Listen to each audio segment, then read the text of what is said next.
All right. Welcome back to Home But Not Alone. All right. Tim is drinking every drink on his desk. He has like 3 drinks in front of him, all with ice clanging around. And we are going to talk about screen time today. Hey, Tim. Hey, Sarah. Okay, you had a story to tell me. What was that? Something about your kids. What was the Yeah, story you want to tell me? my kids wanted to learn how to make taking another drink. This is really good, like audio sound effects here, Tim, on a podcast. Okay. My kids wanted to learn how to make homemade bread the other day. They wanted to do it by themselves. Ugh. And I said yes. They each, of course, wanted to make their own loaf of bread. All of my 3 big kids, the toddler just kind of ran around the kitchen. And again, I said yes. So the other day, I don't know like how much you know about making bread, but we did like a legit homemade bread, double rise, like do the yeast, shape it, everything. It took the entire afternoon. They did great. Like that's what we had for dinner. We had so much bread and we had like spaghetti to go with it. But it was just funny because the other like it took us all day to make this bread, and it was really neat because like I was teaching them how, but I let them do it and they learned this new skill. And then today my kids are all watching a movie while we record a podcast. Well, there you go. Well, they learned something. Yeah. Jess, my wife Jess, likes to make bread on a regular basis, homemade bread, and that's always. I'm not good at it, so I'm glad she does it. But did they make an enormous mess or just a mediocre mess? Well, it was actually kind of neat. They did much better at it than I thought they were going to. So, like, as they were doing whatever step, I was running around cleaning up behind them. Like, they were able to do enough of it themselves that I could clean while they were cooking. Oh, Um, okay. Surprising. Well, my kids are 9. The ones who were baking were 9. They're 9, 7, and 5. So they're big enough to like at Yeah. least figure out what they're doing. But it was just funny because it's like, oh, wow, screen-free day, and they're learning how to bake homemade bread. And today it's like, hey, movie time. Yeah. Well, Which leads us into the topic for today. yes, you could have just shipped them off to an apprenticeship. I mean, is that a legal issue? Are they too young? I don't know how old you have to be to work. Anyway, I was screen also thinking time. about that the other day about apprenticeships. But anyways, screen time. Are your kids getting too much? How much is too much? And I actually struggle with this question. And so I'm glad that we're talking to you today, Tim, because anytime I have these doubts, like, oh my goodness, are my kids getting too much screen time? You're always the one who tells me to calm down. So Tim's going to help us talk about screen time limits, and how much is too much, I guess. Yes, and I have a lot of notes because I did legit like real research to back up some of my thoughts and also to disprove some of my thoughts. That's what good Well, which research is good does. because there are a lot of opinions about screen time. Yes.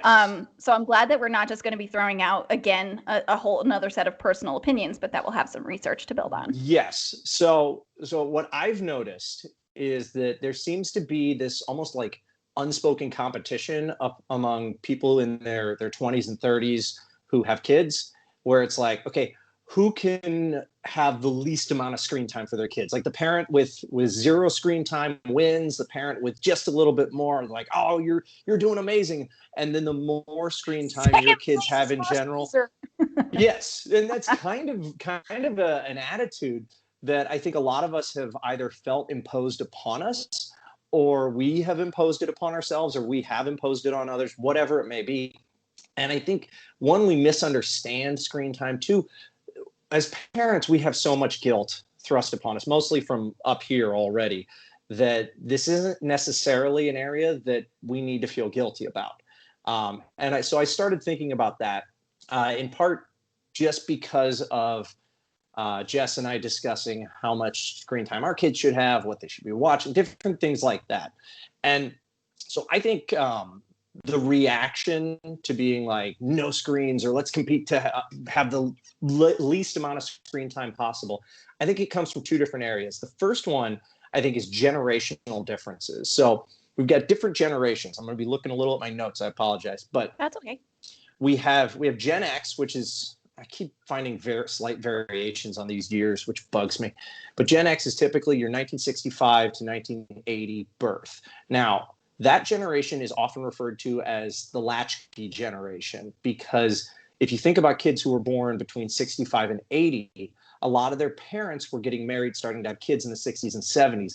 That was when two working parents became much more common. It was also when divorce rates started going up. So a lot of kids who were born in that window started coming home to no parents after school. So they were in many ways raised by TV, after school specials, and that sort of thing. So we had Gen X. Then we have Generation Y, or the millennials. Nobody ever calls us Gen Y, but that's I was like, who's Gen Y? Oh, that's us, the That's millennials. us. Okay. Yeah. So I'm making these names up, not those names, but I'm making these little labels up.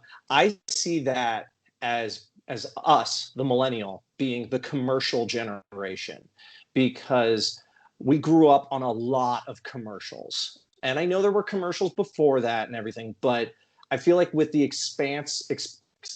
the expansion into cable being a common thing, commercials were just a constant in our lives. And it's funny, I got to college and I had this teacher who'd gone to Hollywood. She'd done a little writing, a little acting, came back to St. Louis to do theater. She preferred to write stage work. So that's a big thing in St. Louis and Chicago. People think like acting and stuff. Yeah, LA, New York, theater, Chicago, and St. Louis are two of the big ones if you want to get started in that. So she came back to St. Louis to do theater. And one of the things she pointed out to me that I'd never thought of is she said, one group I feel worse for than almost any group are little boys, because the advertising to little boys is the most deceptive. And she said, you think about it like superhero stuff. You see these portrayals of these toys and they can do these things. No, they can't. Now, a Barbie may be incorrect in her proportions, which they're starting to correct. I was just talking to my kids about that today. Yes. Yeah. But there are a lot of, like, I've had to start talking about this more and more. There are all of these superheroes on screens now these are regular people who do 6-month insanely unhealthy diets. But that really took off in the 90s and early 2000s. So our generation, commercials. It was constant. And it was kind of the last time that happened, because commercials are becoming less of a thing in terms of TV. Then we have Gen Z, which is like 1996 birth to 2009, 2010. And I think of them as the internet generation, because they kind of grew up. The internet was a real thing. I remember getting the internet for the first time, and you plug in the little phone jack into the plastic thing, and I played a dial-up sound for my kids once, and they were like, "What is that?" And I'm like, from now on, I'm going to make them listen to that every time I turn on a TV show for them on streaming. I think so. Anyway, and then Gen Alpha is like 2010 to 2025 being born. And I call that the screen generation, because now we are in an era where there is a screen everywhere. We can't avoid it. It's just what it is. So I think part of the reason we have an anti-screen attitude is resistance to some of the bad things that have happened, like the latchkey generation, or the excessive materialism from commercials. So I think we have a resistance to that. I think the second reason is we are reacting to the increased use and dependence on screens, and how we've learned that that is bad in excess.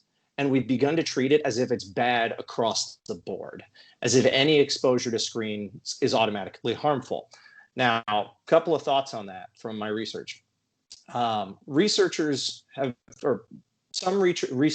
started to conclude that the way we study screen time is actually wrong.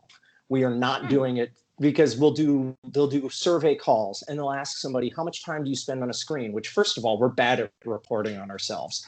Yes. Second of all, we don't necessarily ask people, or interviewers don't necessarily ask people, what are they doing on the screen, and what are they doing while they're on the screen.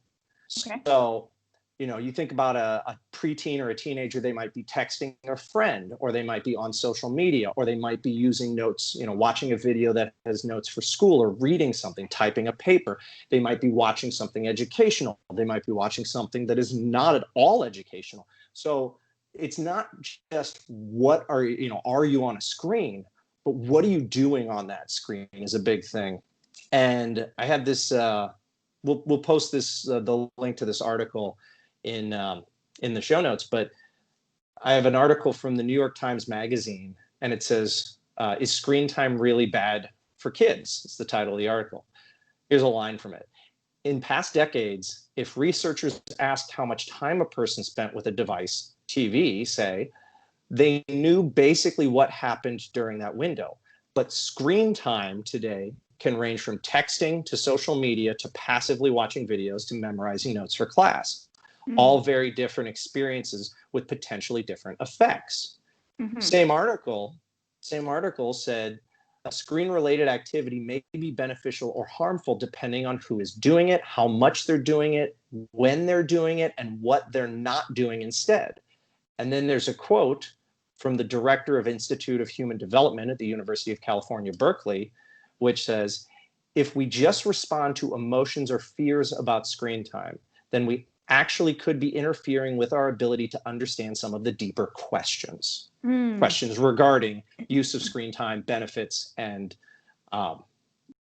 problems, and harmful, whatever. Okay. So, anyway, yeah. So let me just jump in with here's what I think I'm hearing from you. Yeah. So we ask ourselves when we have this guilt, like, oh, we just come from a place of automatically assuming that our kids are having too much screen time, this fear of the screen time, and we're not stopping to look at our history, with screens, the difference in the generations in the use of screens, and then to actually look at the different purposes of the screen time use in an objective way.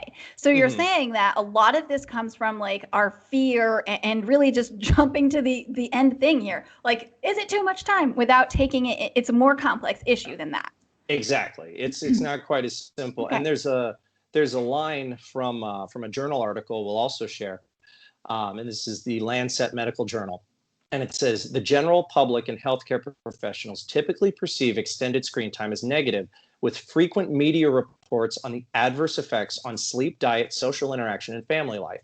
However, the evidence underlying this perception is limited and often clouded by confounding factors, including socioeconomic grouping and negative associated behaviors, i.e. snacking or regular exercise. So essentially, something that I never considered until I started doing my research is, more screen time is often associated with, say, higher rates of diabetes. But that's not because of the screen time. It's because you're eating junk food while you're watching something, or there are higher rates of other health issues. But again, when you're in a single parent home as opposed to a two parent home, maybe one parent's at home all the time, one parent's working, both parents are working, whatever it may be, you're more likely to be watching more TV, snacking on more junk food, not getting the adequate time outside, things like that. And as a result, develop more health problems. But people in lower socioeconomic situations, which you fall into, if you're more likely to fall into a lower socioeconomic level if you're in a single parent home. That's just statistics. You're also more likely to have other health issues. So the screen time might not be the direct cause. It might just be either a result or it might be a contributing factor. So there are these different things we need to start to see. It's not as, it's like they've said, some of the research indicated, well, higher rates of screen time, higher rates of depression. But does the screen time cause the depression? Does the depression lead to adolescents then saying, well, now I'm going to watch more screen time because I'm depressed and I want to escape? Because when I was a teenager, that was me. I was really depressed. I was really struggling, and I turned to escapism. It wasn't the other way around. So anyway, these are things worth considering. So Yeah. Well, anyway, so I want to bring this to a practical level here. Maybe just yes. apply all, because we're talking about a lot of research. So let me just throw out there, like our typical, the way that we use screen time in our house. So my kids do not have like their own iPads or cell phones or their own handheld devices. Mhm. Because I don't want them sitting there with their device in their hand, you know. So they don't have any of that stuff. My son does have one online class that meets like a couple times a month, but for the most part, during the day, you know, they're playing with like Legos, toys in their hands. They're running around outside. We're doing our daily stuff. But then at the end of the day, um, I put on a movie for the kids, and you Mhm. know, daddy comes home from work and he sits down and relaxes with the kids. They watch a movie together, not like, you know, when we were kids and you just turn on cartoons and you get to cartoons for hours and hours. So they get a particular movie, and then Mhm. I go hop in the bath and relax, which like it's good because you know daddy gets home from work and he's tired, so Mhm. he can't be like, come on kids, let's play a game, like let's go do this, let's go. He's been working his butt off at work all day, so he Mhm. gets to relax, the kids get special time with their dad, and I get to like get a few moments away from the kids to relax myself after taking care of them all day. But I think the problem comes in is I start to feel guilty about this when I compare myself to others who, like you said, have less screen time. So I say, Mhm. okay, well, since I have this allotted amount of screen time for my children every day, parents who have less screen time, who don't have this, must be better parents. And like, this is ridiculous because if I think of my own childhood, what we do right now with our kids is pretty much exactly what we did as kids. You know, my dad would come home from the whole day, a long day of work, and he'd be tired. And we would look forward to everybody just kind of hanging out together as a family and watching a movie with dad. And my mom would get some time to relax. So, and like I have fond memories of that. And I don't feel like my face was in a screen all the time. So I don't know why I feel guilty about this, but I think, like you said, it probably just does fall into primarily it's that comparison trap. And I don't think that it's rooted in something like scientific or fact based. Yeah. Well, and I also think the, some children just learn better from a visual medium. Um, my children don't know how to read on their own yet. They're not old enough to read. They are old enough for me to read to them. I read to them every single day. Earlier today, my mom was over visiting. She was reading to them. Unless my wife is working a 12 plus hour shift, she reads to them. So they get read to constantly. They get mad when they're not being read to sometimes. Like they really love being read to. They will learn how to read and then hopefully they will enjoy reading on their own. I like reading to them. I really, really do. But because I can't do that constantly, it's nice to have another medium. So we have the formed.org subscription, which is through the Augustine Institute, I think, and they've got all these Catholic things on there. It's all Catholic videos, and they got these little animated things and whatever it is.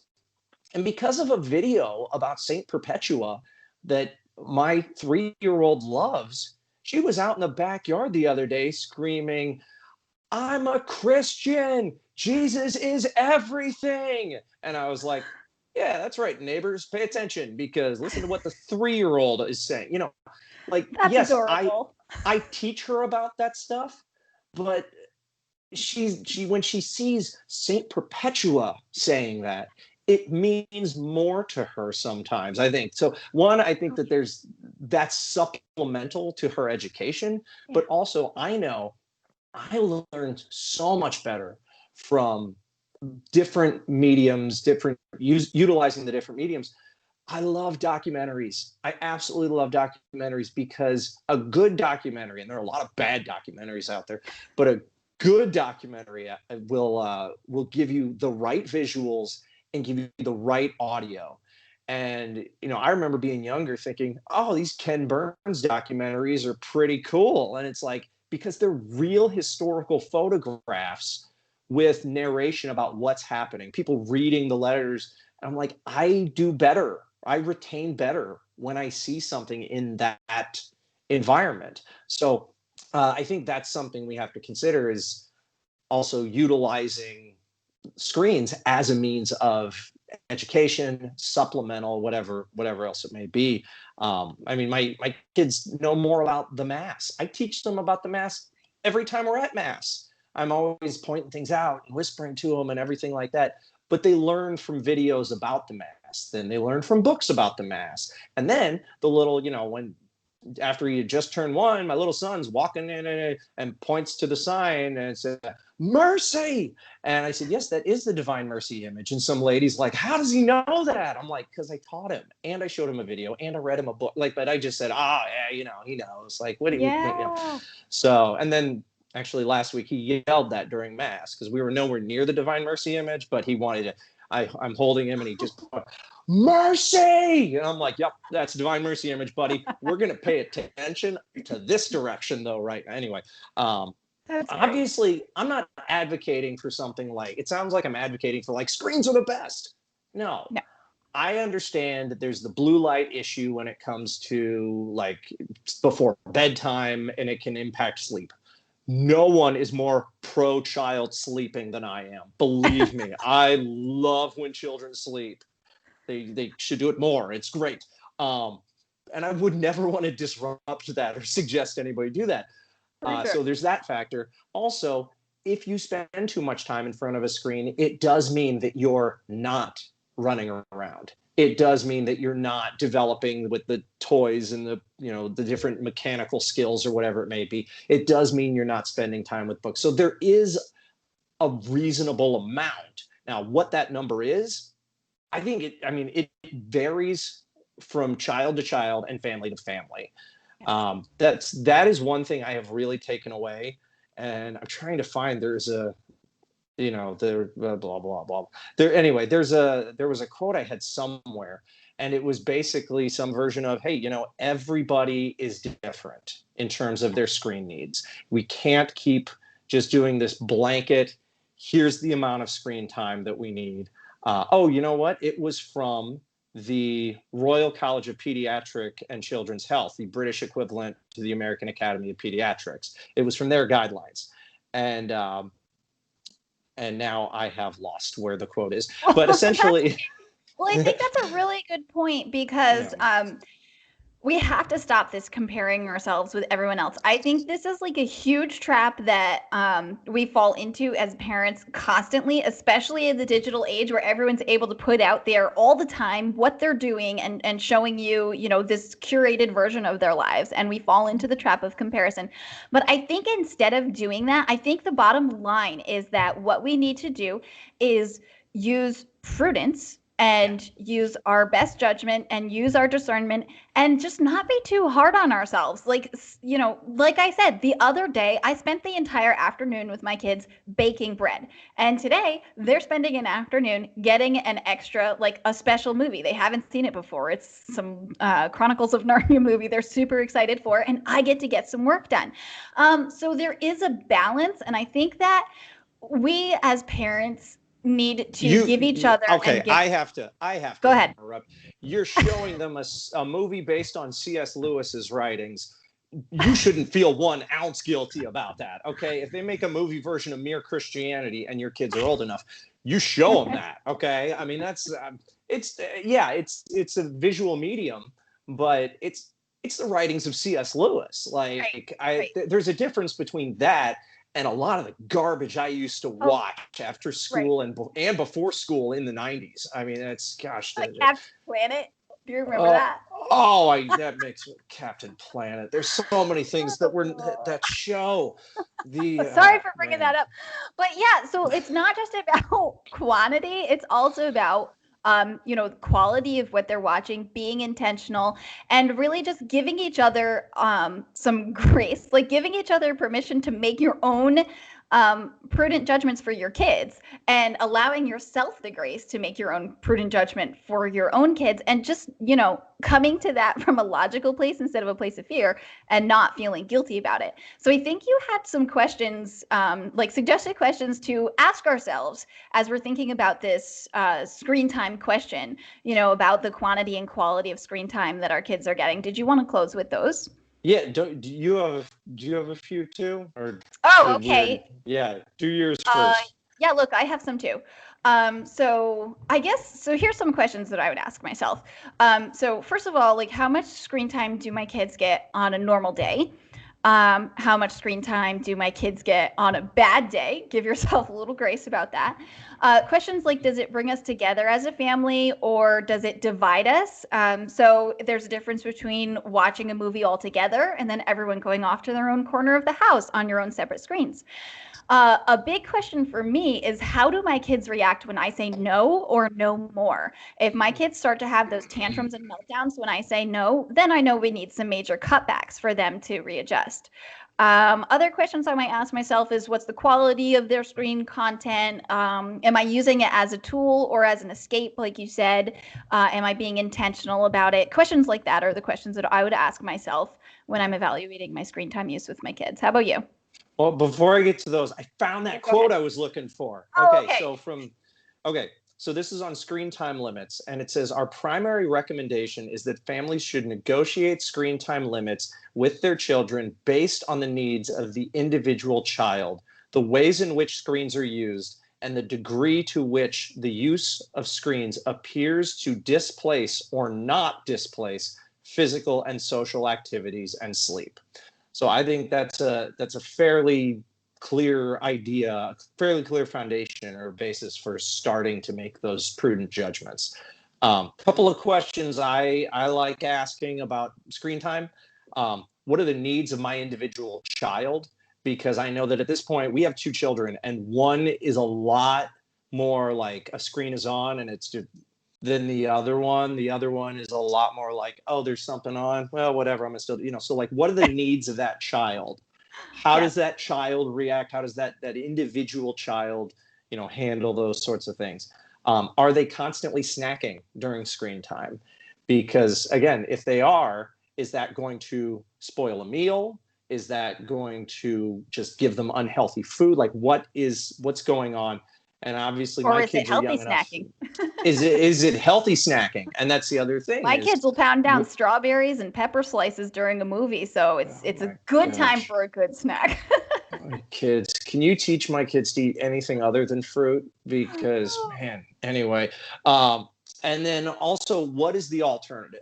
Like, could they be playing outside and you're just like, nah, I don't feel like telling them to go outside? Or have they been outside for 3 or 4 hours and they're probably physically exhausted? Are they driving you insane? And you are like, I am the only parent home. Dinner has to be made. This is my only, option. Well, in that case, it's like you're not using the screen as I want to be a lazy parent and just be like, here, watch something on the screen. But if you're putting something of quality on the screen so that you can feed them, that's okay. That's now obviously it's ideal for us to try and not make that a daily thing, unless that is just how your little bit of screen time or your reasonable amount of screen time happens in that window. That's a prudential judgment to make. Yes. But if I'm like, I physically can't make the meal without that, well, then you better believe Daniel Tiger is going to make a little appearance and teach my children little songs like one of my new favorites, which is when grown-ups are too busy to play with you, look around and find something to do. It's a great song. I love it. Oh, Anyway, that's a good but one. oh yeah. And that's what Mr. Rogers was all about, teaching children how to develop healthy emotions, like how Yeah. to not shove their emotions down, but to understand and manage their emotions. And frankly, uh, what else can you ask for but to teach a kid how to have healthy emotional balance, whatever. Anyway, I think that just sometimes happens. And then, are they, and I'm talking about little kids. What's the alternative? Is it, well, they're watching, The Office, or they're supposed to be studying? They could be studying, or they're binging through Parks and Rec. Like, what is going on in that situation? Or are they on the screen because they're studying? Like, so what is the Right. alternative to what they're doing? What is the benefit to what they're doing? So that, I think these are things that we have to ask ourselves. And again, every now and then you just have to cut yourself a break. You're sitting there going, well, the weather is horrible. and the kids are exhausted and this and that and another thing. And sometimes we all just need a little, anyway. Well, but I want to thank everybody for watching and listening. If you could do us a favor and subscribe to this podcast, either here on YouTube or here on the audio podcast or wherever you're hearing us or watching us or whatever it may be. And also go to the other one, subscribe to that. That helps us. Leave us a little like. That helps the algorithm, which is computer words for, they'll show us or whatever. Anyway, doesn't matter. Sara, where can people find you? My website is tojesussincerely.com, and I'm on social media at tojesussincerely.